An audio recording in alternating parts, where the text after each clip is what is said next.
इनको सिर्फ और सिर्फ एक चीज प्यारी है, सत्ता। और सत्ता की भूख में ये पूरा देश खाने को तैयार है। आज प्रधानमंत्री जी आज जिस संगठन से आते हैं उस संगठन में महिलाओं का कोई विंग नहीं है। आज तक आपने आरएसएस में महिला को कोई पद पर देखा है? कि देश में पैसा गिर रहा है, पैसे की साख गिर रही है, देश का एक्सपोर्ट इंपोर्ट गिर रहा है और प्रधानमंत्री जी की लोकप्रियता बढ़ रही है। 3 साल में देश में बड़ी से बड़ी बिल्डिंग बन जाती है, लेकिन भाई साहब 8 साल 12 साल के संघर्ष में भी अगर बीजेपी आरएसएस प्रभु श्री राम का मंदिर नहीं बना सकती तो मैं समझता हूं कि मंदिर तो बहाना है। नहीं, काम नहीं चल रहा है। अतुल त्रिपाठी जी, सबसे पहले मेरा ये सवाल कि आप इस प्रोटेस्ट में आए हैं, क्या कहना चाहते हैं? भारत माता की बेटी को न्याय दिलाने के लिए इस प्रोटेस्ट में आए हैं। और जिस तरीके से इस देश में महिला विरोधी मानसिकता का जन्म हो रहा है और राष्ट्रीय स्तर पर ऐसी संकीर्ण मानसिकता, महिला विरोधी मानसिकता इस देश पे हावी हो रही है, आज आपने देखा उसका सबसे बड़ा उदाहरण एम्बलम बिल्किस बानो के साथ जो अन्याय है वो है। आप देखिए किस तरीके से आज़ादी के 76वें वर्ष में जब प्रधानमंत्री लाल किले की प्राचीर से महिलाओं के सम्मान में भाषण देते हैं तो गुजरात में एक बेटी के दरिंदों को खुलेआम जो है रिहा किया जाता है, बाइज्जत बरी की जाती है। इससे बड़ा शर्मनाक घटना आज इस देश के लिए कुछ नहीं हो सकता है। लड्डू खिलाया जाता है, माला पहनाया जाता है। अरे शर्म आनी चाहिए इस देश की जनता को कि अपनी महिलाओं की सुरक्षा नहीं कर सकते हैं, अपनी महिलाओं की इज्जत जो है वो बचा नहीं सकते। त्रिपाठी जी, वो नारा आपने भी सुना होगा और कई सारे नारे ऐसे दिए जाते हैं और खुद लाल किले से प्रधानमंत्री मोदी जी जब वो नारा देते हैं जो है कि जो है नारी शब्द का जो है व्याख्यान करते करते भावुक भी हो जाते हैं। तो अब एक तरफ वो और दूसरी तरफ जो है ये सब चल रहा होता है, तो इसमें क्या आप देख रहे हैं? ये सब इस देश की जनता को इमोशनली गुमराह करने के लिए है। और अंग्रेजी में कहावत है कि चैरिटी बिगिंस फ्रॉम होम। अगर प्रधानमंत्री जी ये कहते हैं कि वो हिंदुस्तान की महिलाओं का सम्मान करते हैं तो मैं समझता हूं कि सबसे पहले अपने घर से शुरू करना चाहिए। ऐसे प्रधानमंत्री से आप महिला सम्मान की बात करते हैं, मैं समझता हूं ये बेवकूफ़ी है। ये गजब का। अतुल त्रिपाठी जी, नारा सुना आपने? हाँ। बेटी पढ़ाओ बेटी बचाओ, हाँ, नारियों का सम्मान है और ऐसे तमाम नारे। तो फिर नारा भी तो यही सरकार ने ये नहीं कहा कि बेटी बचाओ बेटी, ये भी तो एक नारा दिया गया था। आप जाके देखिए, इंटरनेट पे बहुत वायरल है।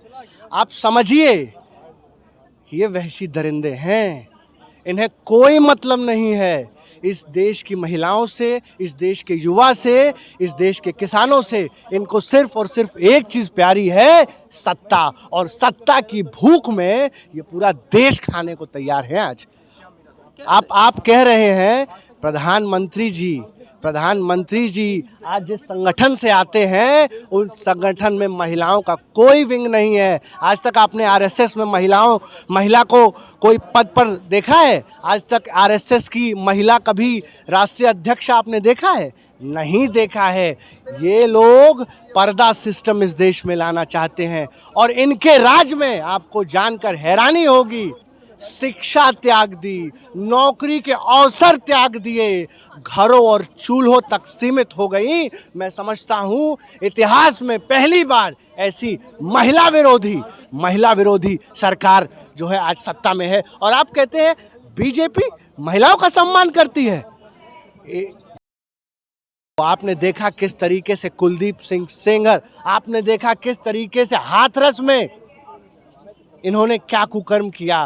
तो मैं समझता हूं कि इस देश की जनता को, इस देश की महिलाओं को ये समझना पड़ेगा कि आज पितृसत्ता अपने चरम पर है और मैं समझता हूं कि कहीं वो समय ना आ जाए कि फिर से महिलाओं को चूल्हा चौखट और चार दीवारी तक सीमित न कर दिया जाए। लेकिन अतुल त्रिपाठी जी, आज भी सर्वे आया है उसमें प्रधानमंत्री मोदी जी की लोकप्रियता लगातार बढ़ती जा रही है और आज भी दुनिया के नंबर 1 75% से ज़्यादा।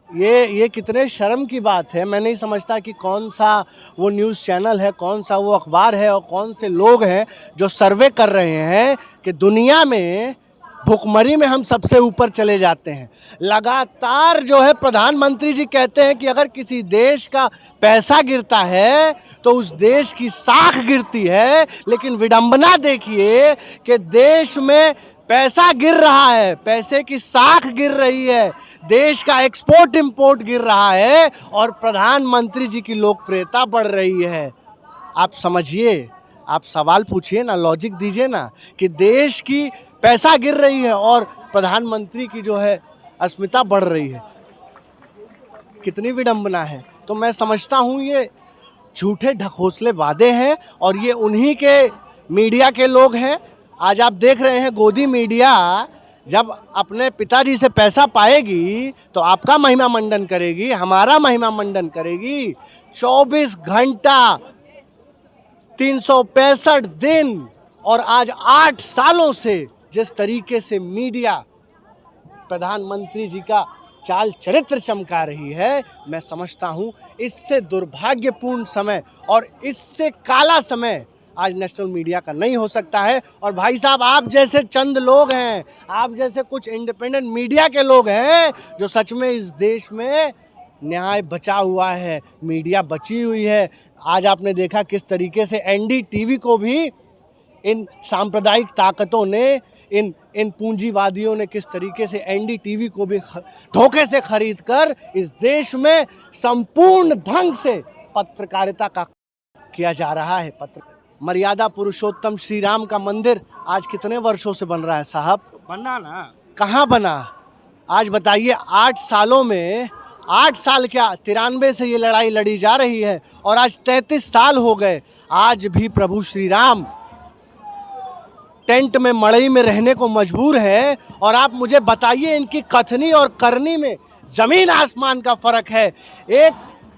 3 साल में देश में बड़ी से बड़ी बिल्डिंग बन जाती है, लेकिन भाई साहब 8 साल 12 साल के संघर्ष में भी अगर बीजेपी आरएसएस प्रभु श्री राम का मंदिर नहीं बना सकती तो मैं समझता हूं कि मंदिर तो बहाना है। नहीं, काम नहीं चल रहा है। और ये क्या मंदिर बनाएंगे?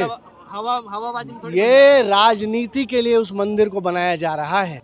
तो राम तो बहाना है, असली मकसद इस देश को हिंदू मुस्लिम में बांटना है।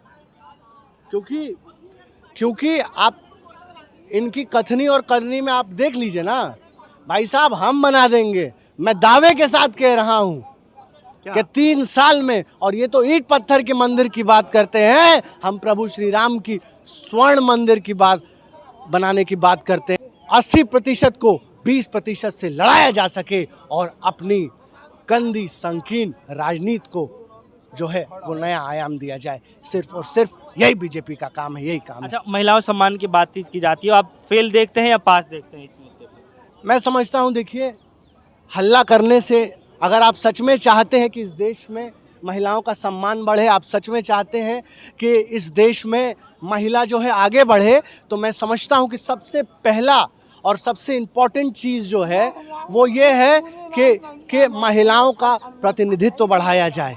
ज़्यादा से ज़्यादा महिला समाज को इलेक्टोरल प्रोसेस से हिंदुस्तान की सबसे बड़ी पंचायतों में भेजा जाए, संसद में भेजा जाए, राज्यसभा में भेजा जाए। और आप देखेंगे कि सबसे कम इस देश में महिलाओं को टिकट देने वाली अगर कोई पार्टी है, वो पार्टी बीजेपी है। आप जाकर के देख लीजिए। और आप कहते हैं कि प्रधानमंत्री महिला सशक्तिकरण की बात करते हैं। ये सारे वायदे ढकोसले हैं जब तक कि महिलाओं को ज़्यादा से ज़्यादा इलेक्टोरल प्रोसेस में, प्रक्रिया में आप प्रतिनिधित्व नहीं करने देंगे। जी।